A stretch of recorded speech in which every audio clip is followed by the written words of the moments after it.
I'd like to pledge my organization's support. Oh, wait, my organization is your organization. I'm David Capellian, managing editor of WND. I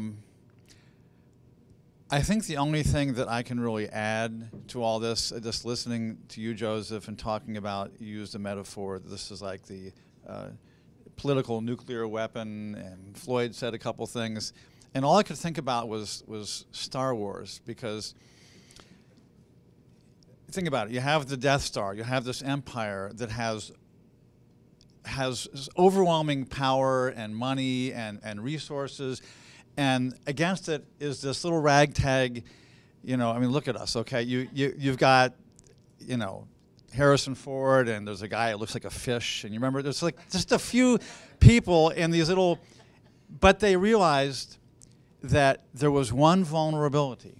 Okay, and this is what Joseph was talking about. There is one structural vulnerability to the Death Star, and that was that if you can get in close, if you all remember this, okay, there was one spot where you could shoot straight down to the nuclear core of the Death Star, one shot, and you could blow it up, okay?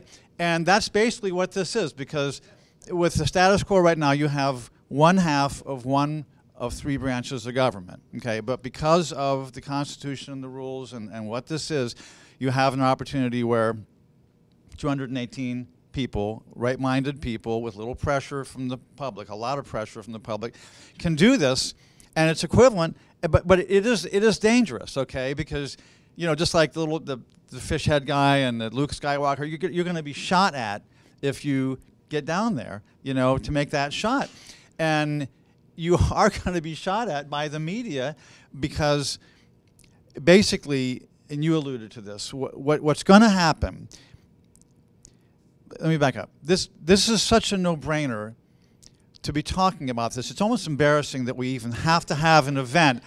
This is like if we had a 2-hour event on why you shouldn't rob banks or rape women or something that's like so self-evident and obvious, it's almost embarrassing to even talk about. Well, you shouldn't rob banks because the money belongs to other people, and you get awkward. You start falling apart even explaining the obvious. It's like explaining how to walk. So the fact that we're talking about where we have hundreds of trillions of, if you count out all the future liabilities that can't possibly be paid, it's a staggering amount. And that we have to even justify that, well, let's take things back to the level of what the Clinton era, which is what would happen if you froze this, the budget. You say, well, wait a minute, men and women and children weren't dying in the streets back during Clinton, so it's a complete lie to say that would happen now. Well, some people around Clinton were. Yeah. But what we're going to hear, to continue my metaphor, the shots we're going to hear at us, okay, will be from the so-called mainstream elite news media that will say, and mark my words, it's going to go beyond this is irresponsible and so forth.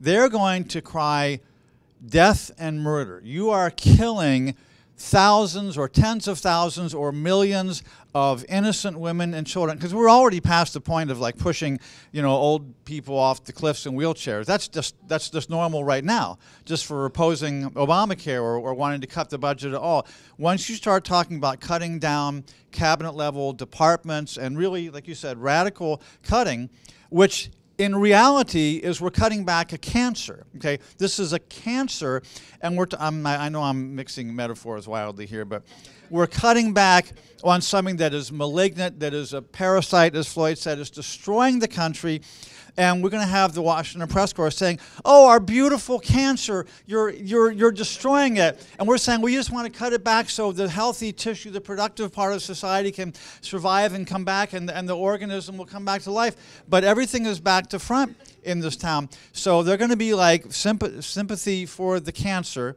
And we're saying, no, we're trying to, anyway, you get it. So I think we need to encourage everybody to go and take this shot at the Death Star.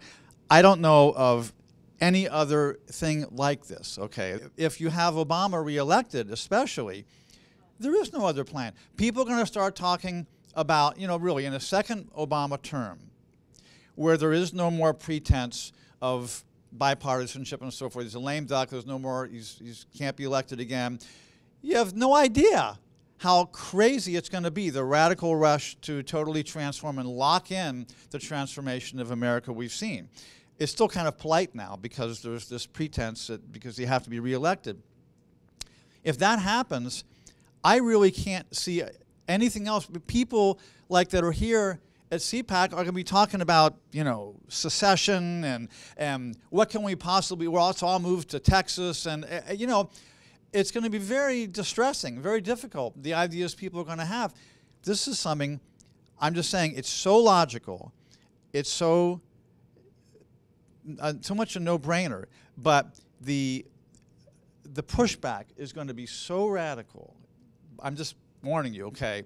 It's so logical, everybody will be on board with it, all the polls say it, everybody is for it, but the press corps is going to be like on that Death Star shooting at you everywhere because you are a destroyer of women and children. You're going to be, I mean, the illusions, the commercials will be like you ain't ever seen anything like it. So that's what we're up against. So, but I say get in there with those little tie flyers and let's go make that shot.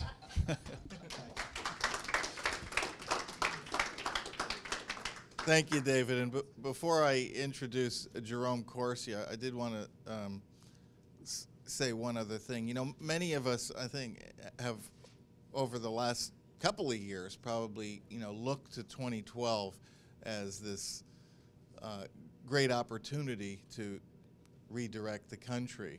We've called it the most important election of our lifetimes, maybe the most important election in the history of this country. And I don't think any of it, I mean, I think that's true. It is. But at the same time, I think that this campaign is, at the very least, it's kind of a safety valve. If we don't correct the problem with the presidential election, and quite honestly, I think that that's in doubt. We have to recognize that there is a doubt about that happening.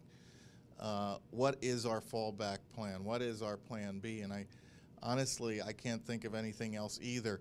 You know, Jerome Corsi, you all know, is #1 best-selling author multiple times, New York Times bestsellers, and you know him as a political scientist. And but what you may not know is that Jerry's been involved in finance his entire life, and so he is, you know, very much has a great economic mind as well as a political mind. And so I wanted to invite him to say a few words about this No More Reading campaign.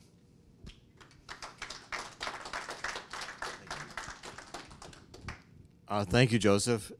This is an extremely important campaign. I think nothing could be more important. What has succeeded in my life, in the politics, are these simple ideas which act as very big levers. I mean, think about it, the swift boat campaign, you know, where even swift boat now is a term that's used very widely. And again, it was criticism of Kerry's Vietnam activity and what he did when he came back in the anti-war movement. Simple ideas, the guy is lying. The entire movement that we've had on the birth certificate, simple idea. Barack Obama is not who he says he is.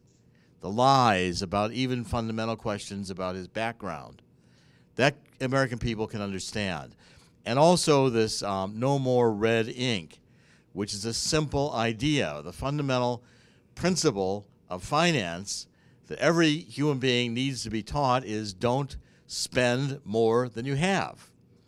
It's really not hard. You know, don't spend $12 if you've got 10. It's a really not difficult concept. And the point is that we have the deficit because that's the way the politicians want it. You've got to come to a fundamental realization. And the realization hit me really in the last couple of weeks. I did a story, 3 stories in WorldNet Daily about massive money laundering going on in HSBC, one of the world's largest banks. A whistleblower gave us 1,000 pages of customer accounts. And it's clear that billions, hundreds of billions of dollars are being wired into these accounts and wired out, with no business being done in the accounts. The accounts are set up through identity theft. They may use your name and your social security number. You don't even know the account exists, and millions of dollars are flowing through it. And if anybody notices it, they punch a button and the account disappears. Now that's done with the approval and knowledge of senior management of the bank. Now, a couple points I want to make. One is, forget the idea that there are Republicans and Democrats. It's not the truth anymore. The Democrats who used to be have moved to the far left. They're the Bill Ayers camp. And the Republicans are now the Republican wing of the Democratic Party. And the true conservatives, like us, are out again in the ragtag group fighting the empire, because the John Boehners and the Harry Reids fundamentally agree. And the argument is going to be, you're cutting off widows and children. You know, unemployed are going to be hurt. Look at all the people on Social Security, scare all the retirees. The truth is, if we keep spending this way, nobody will have anything except debt. And you can't live in a world of debt. Except that, and it's tied together, the politicians have learned that if they can borrow trillions of dollars, they can steal trillions of dollars. Where's the money laundering coming from? There's $2 trillion going on in the Mexican drug trade every year. $2 trillion of $100 bills is worthless. Can't move it around. Can't spend it. It has to get into the banking system. $787 billion of stimulus money, great deal. Let's steal 10% of it through the banking system. Or better yet, let's steal 50% of it through bogus companies like Solyndra that our buddies run, that we have no intention of making the companies work. And by the way, let's have a deficit that is $1 trillion, and we'll run it through the Federal Reserve and the Treasury, and the Federal Reserve nobody will account for, and we'll run it all through the banks too. Game going on that nobody knows about, except for the politicians, the bankers, the high finance people, their buddies, Warren Buffett, who his companies owe $1 billion in taxes, who is structured to give away money that he still controls so he doesn't have to pay taxes on it, and yet is rolled out as this example that his tax rate that he's paying is lower than his secretary, who earns $300,000 a year, by the way. So what I'm telling you is that this is all a scam, and it's a scam that's purposely designed. The politicians know what they're doing, the bankers know what they're doing, and the amounts of money that are being stolen in this are horrendous. And we've got to put an end to it. And the only way to put an end is that the American people say fundamentally, you've got to not spend $12 when you only have 10. And if we communicate that simple idea to Americans, it won't matter whether the person's a Republican or a Democrat, because Republican and Democrat doesn't matter anymore. What matters is there's a group of people represented by the Tea Party, a group of Americans who are saying we want to get back to what our founding fathers intended. And there's another group that want to be dependent on government, and another group who want to steal from government. And this nation's only going to be saved if the people, the group who come together and say we want to go back to our founding fathers' principles, if they win. If we don't win this, we no longer have a United States of America.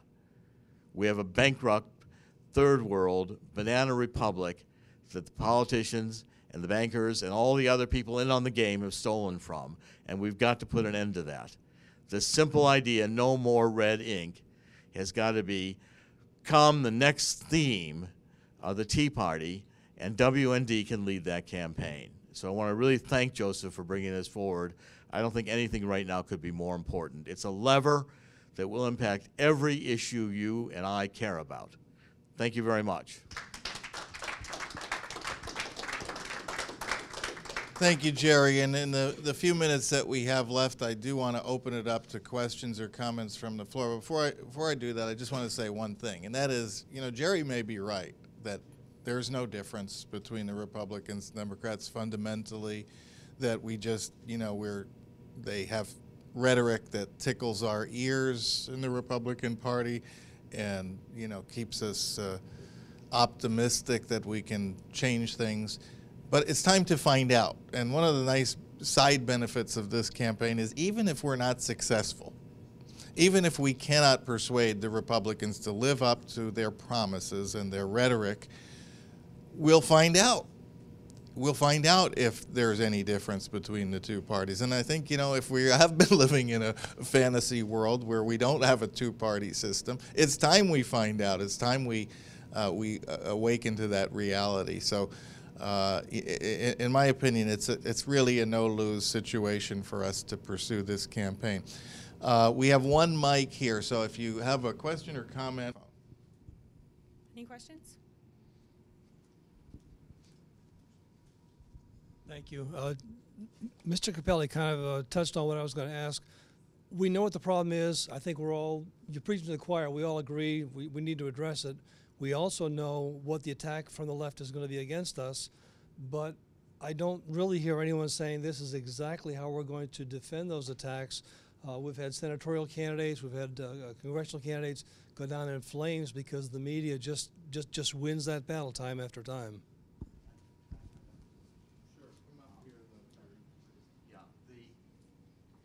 Here's the defense. The question will be, for instance, are you going to reduce Social Security benefits? Are you going to take money away from unemployed or welfare? We need these entitlement programs, and entitlement programs are the problem. Non-discretionary part of the budget is now 65% of the budget and growing. And the point is, retirees understand that if we keep spending like this, the money they're going to get is going to be worthless, because you cannot keep deficit spending without causing ultimately inflation, higher interest rates, and a setting in which the money is devalued. The best example historically, the Weimar Republic, where it took, post-World War I Germany, a wheelbarrow of money to buy a cup of coffee. And the point is, we don't want Social Security recipients to the point where, yes, you get your check, but good luck buying a hamburger and a cup of coffee with that. And that's what we've got to do. Just like defending the Constitution, we've got to defend the fundamental value of the dollar, or the entire system will not be sustainable. You won't be able to print enough money to have the entitlement payments to help the people you want to help. I think that's the point we've got to get across. Yeah, I'd like to add something else. The question really touches on why this hasn't been done before. When we look at last year, for instance, and we look at how the Republicans reacted to this plea to stop borrowing, you will recall that there was a threat of a government shutdown as we approached the debt limit date. And all Barack Obama had to do was say, well, I guess we'll just not send out Social Security checks and we won't pay the military. And he called the bluff of Boehner, and Boehner folded like a house of cards. It was pathetic.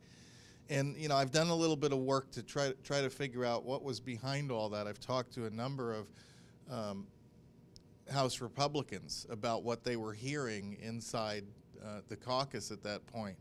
And one of them told me that Boehner told him something that was shocking to me. Boehner said that there was one thing that he learned from serving in the House under Gingrich's leadership when Gingrich shut the government down for a short time. And that was, you don't pick a fight with the President of the United States. That's our House Speaker. That's our Republican House Speaker. He doesn't plan to pick a fight with the President of the United States. I thought that's what we elected the Republicans to do, was to pick a fight. I thought that's the adversarial role they're supposed to have. But that's the mentality of it. he believes that was the number one lesson he learned from his experience with Gingrich was that you can't win that fight. Well, you know, I didn't hear them explaining that it was going to be Barack Obama's decision not to issue Social Security checks. There was no reason to stop them. The money was there. There was no reason to stop paying our military personnel overseas. The money was there. Barack Obama was choosing to do that rather than to defund Planned Parenthood and to, you know, stop his Obamacare plan. It was his priorities that were going to determine who got paid and who. This is a decision we all make. Every single day we have to decide, you know, what we're going to spend our money on. We have a limited amount of money and we decide what we spend it on. And it hasn't been, you know, the Republicans who have said, stop sending out Social Security checks. It was Barack Obama. What a great campaign issue. I haven't heard any of the Republican presidential candidates talk about that. This man wanted to stop your Social Security check. And he wanted to continue to fund his extravagant, unconstitutional programs, and he didn't want to pay the military personnel. Where has that rhetoric been in this presidential campaign? So I mean, I think it can be done. But Republicans need to be bold and courageous and explain what's really going on. Come on, jump up here.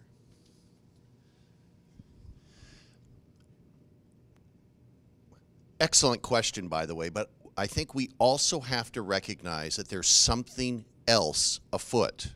There's something else going on here, and we need to be very clear about the fact that there is an international elite, a group of people who no longer identify with the U.S. Constitution, that no longer identify with our homeland. They run international, multi-international corporations.